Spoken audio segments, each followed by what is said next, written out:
Good afternoon, everyone, and welcome to today's webinar on UAE labor laws and HR practices. I'm Leticia, and I'm thrilled to be your host today.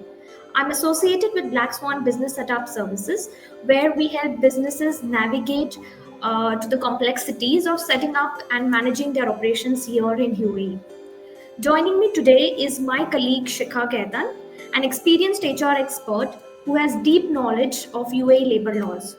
Together, we'll address some of the most important questions about compliances and effective HR management. I'll be asking questions, and Shikha will share her insights. So, let's dive in.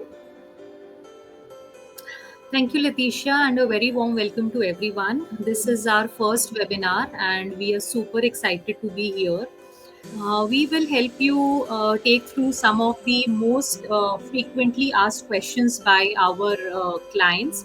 Whether you're an HR professional or an employer or simply someone who just wants to, get to know and understand about the UAE labor laws more, this session is for you. So let's get started. And Letitia would be posting some questions on your behalf, and I would be providing the answers to it.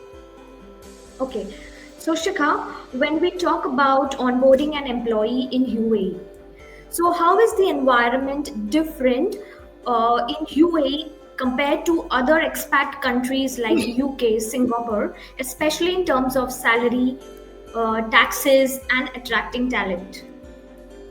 Right. See, Letitia, UAE offers several advantages when it comes to onboarding employees as compared to the UK. So, sorry to interrupt. Is this music going to continue in the background? Yeah. Can we just lower the volume if No. that's possible? Yeah, it's. Yeah. Sorry Yeah, for that, now it's Shikha. yeah, now it's better.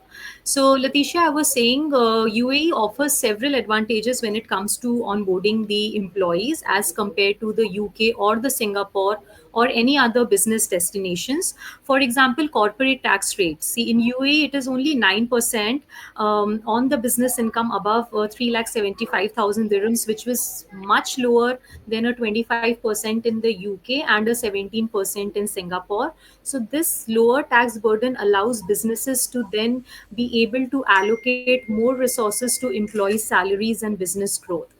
Another example, if I have to take, is VAT. In UAE, it is only 5% as compared to a 20% in the UK and 9% in Singapore.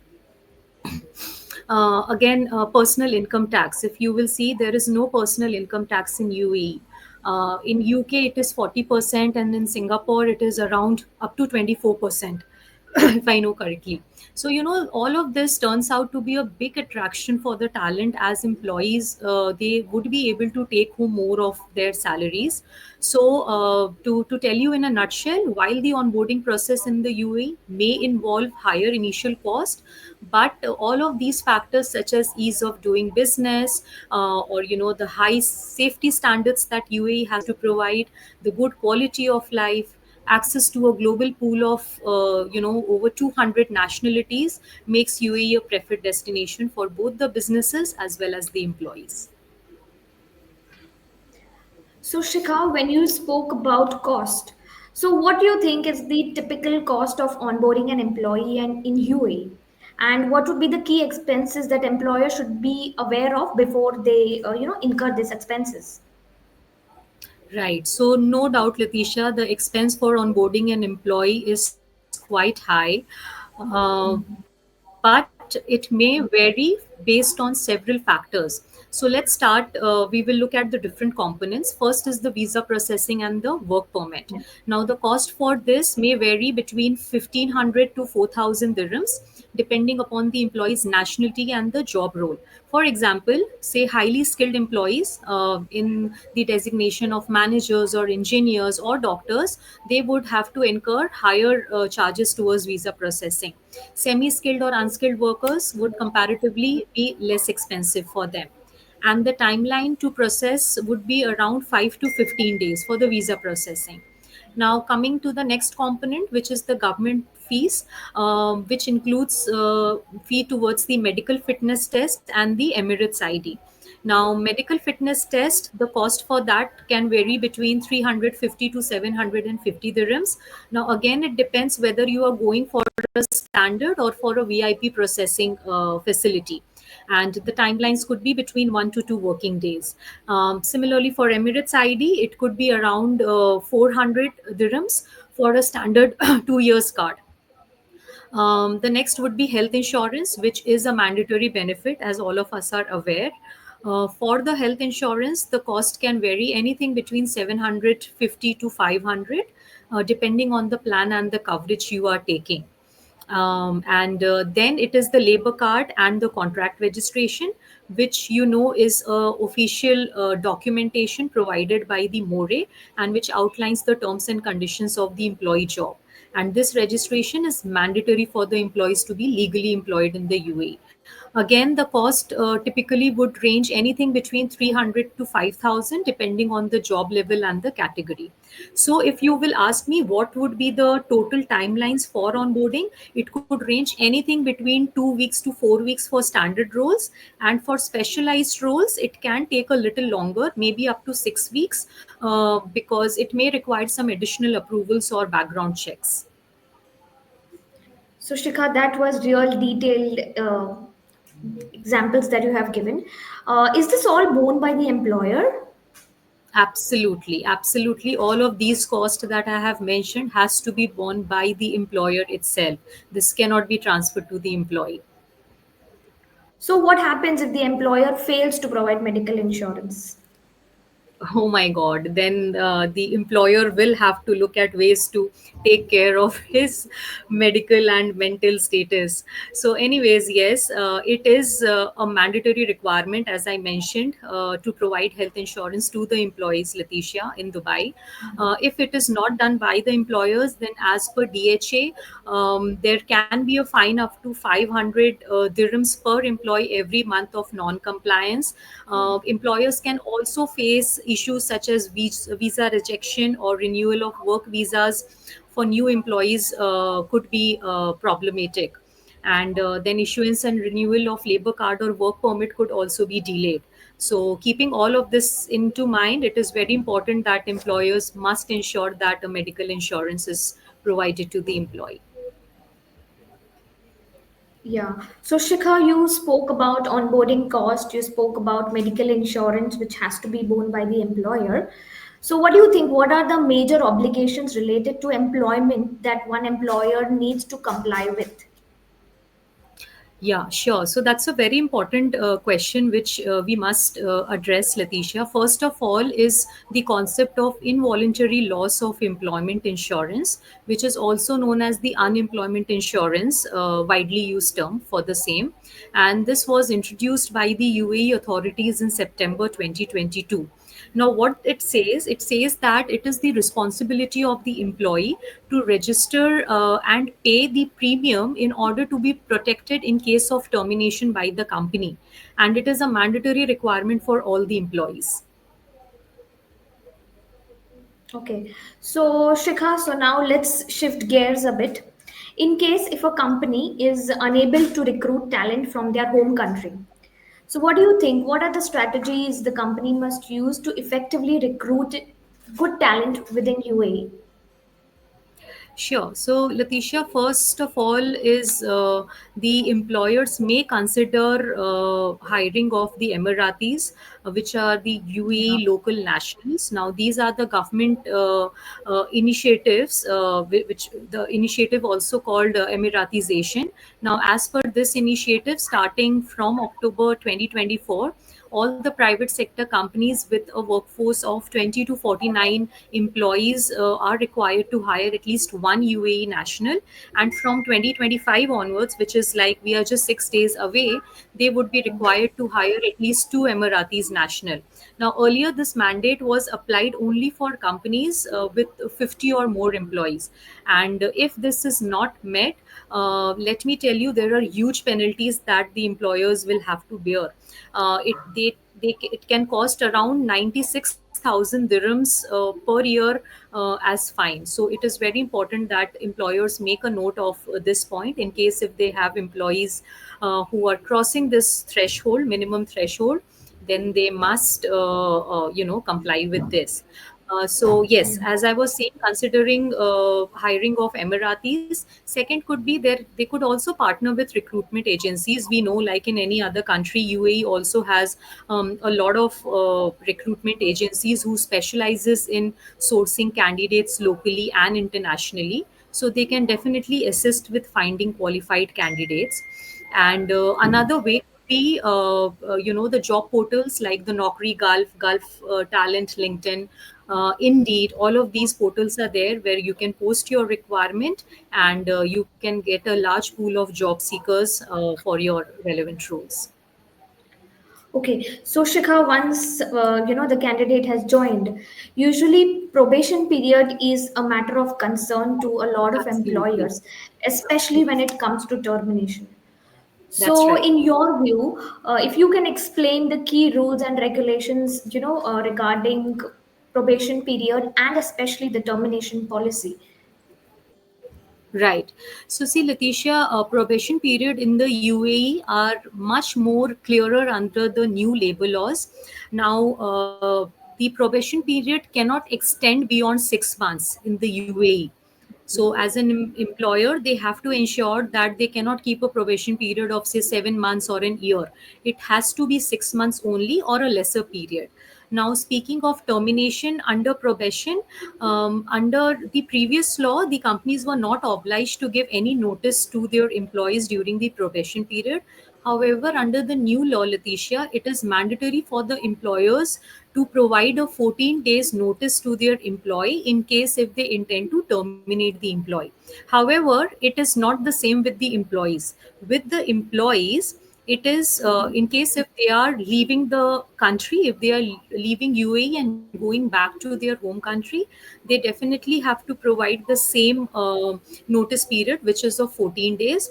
But in case if they are in the UAE, maybe they are resigning because they have got another job or due to some other reason, then they have to provide a 30 days notice. It is not 14 days. Okay, 14 days is Okay. only when they are moving out of the country. So that is a point which I think all the employers should Important. keep in. Yeah. So, Shikha, you spoke about leaves, right? So, can you elaborate upon the leaves that an employee can take? Can he or she take any leaves during this probation period? And what our employers should consider in case, if they decide to approve such requests? Okay. Letitia, as per the UAE law, employees are not entitled to any annual leaves during the probation period. When I use the term entitled, means as per UAE law, they are not they cannot avail any paid annual leaves. However, in case it depends on the company, if they want to allow and if the employee is requesting due to any reason while they are on probation, the employers can grant them these annual leaves. Now, in this case, whatever remaining annual leaves balance is there, they will have to be then encashed, like they have to be then paid to the employee, Okay, so compensated. I think from your answer, I understand that employees do get considerate amount of leaves to balance it out. So, can you elaborate Absolutely. on, are there any different types of leaves which they are eligible for apart from these leaves? Absolutely, Letitia. UAE is very flexible in terms of the leaves that they allow for their employees. Yeah. This particular benefit that the employees get in the UAE. So the first and foremost is the annual leaves, which is 30 days, 30 calendar days of annual leaves an employee is entitled to get if they have completed 1 year of service in the company. So this is a huge benefit to all the employees who are working in the UAE. And the companies, speaking about annual leaves, uh, they also have this facility to carry forward 50% of the unused leave to the next year. But this is again at the company's discretion if they would want to do it. Now, after annual leave, there is sick leaves, which is 15 days of fully paid sick leaves once they have completed their probation period. and after that they can take 30 days of half paid sick leaves. Similarly, there are other leaves also, maternity leave, which is 45 days at full pay and 15 days at half pay. And there are, different types of other leaves which have been introduced in the new law, which is the bereavement leave, parental leave, study leave. So all of these leaves are there. If our audience or our clients would like to know more about it, then definitely they can drop us a message. Yeah, Shikha, that was a good insight about the vast type of leaves that UAE government is providing to all the expats here. Let's move to an important question that concerns both employers and employees. So, what are the employers' obligations concerning to end of service gratuity? Right. See, Letitia, gratuity is a payment that the employee gets after they have worked for a company for at least a year. Okay. And Okay. this payment is based on the employee's basic salary. So, as you're aware, the salary component, as per the UAE laws, it is divided into three components, which is the basic housing and the transport. So this gratuity payment is based on the employee's basic salary. So the law says that if the employee has worked for up to 5 years, they will get 21 days of basic pay for each completed year of service. And if they have worked for more than 5 years, then they will get 30 days of basic pay for each extra year. So you can ask me in case if you would want any further clarity, but that's what the law says about it. Okay, so Shikha, over here, like there's something known as mainland and free zone. So, is there any difference between mainland and free zone when it comes to these UAE labor laws, or is it the same? Hmm. Okay, so Letitia, in a nutshell, the mainland companies, they follow the federal labor laws, okay, which we know is regulated by the MORE, the labor code that we have in UAE. And this law covers everything from the contract to the employee benefits like health insurance, end of service gratuity. And they also have this requirement of complying with the Emiratization quotas, right? They Yeah. must have some UAE nationals onboarded. On the Oh, other got it. hand, these free zones have their own set of rules. While they need not follow the federal law to some extent, there is JAVSA or DIFC, they have their own regulations. Now, these Okay. zones offer more flexibility in terms of employment contract and benefits, and they may not have the same requirement like the Emiratization requirements as the mainland has. Yeah, again, dispute handling, which is entirely different, how it is handled in mainland and how it would be handled in free zones. Like free zones would have their own systems. So yeah, so it all depends upon where the company is based, whether it is mainland and free zone, and the specific rules that applies to each of it. Okay, so Shikha, I believe that you have covered most of the important aspects of the HR arena. You spoke about onboarding, recruitment, you spoke about the leaves, the gratuity, end of service terms, benefits. So that was so much clear and crisp answers that you have provided to us, to the questions. So, to the audience, we hope this session was very insightful. And if you have any further questions or require any assistance, feel free to reach out to us. And have a great day. And thank you for attending. Yes, thank you so much, Letitia, and a big thank you to everyone who joined us today or who would be viewing our webinar later after it is recorded.